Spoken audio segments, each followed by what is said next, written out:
সালামু আলাইকুম। একজন ওমান প্রবাসী ভাই সৌদি আরব প্রবাসী একটা মেয়ের বিয়ে কইরা বাড়িতে রাইখে আসার পরে 2 মাসের বাচ্চা নষ্ট করে অন্য একটা ছেলের সাথে চলে গেছে।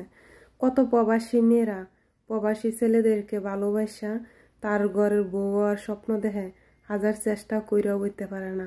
আর বোন, আপনি প্রবাসী ছেলের বউ ওয়াও থাকতে পারলেন না। একজন প্রবাসীর বউ হওয়ার জন্য কপাল লাগে, ঠিক আছে, যেটা সবার নাই।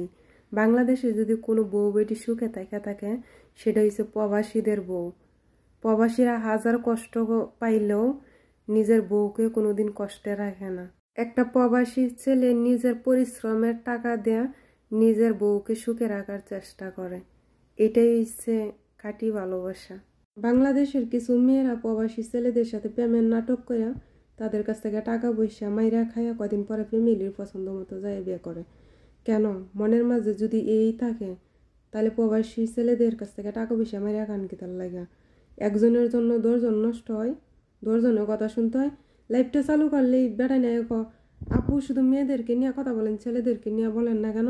মেয়েরা যে বাংলাদেশে তাই ছেলেদের টাকা পয়সা মাইরা খায়া বসে থাকে, এই নিয়ে কিছু কর না কেন? বেয়াদব মাইয়া।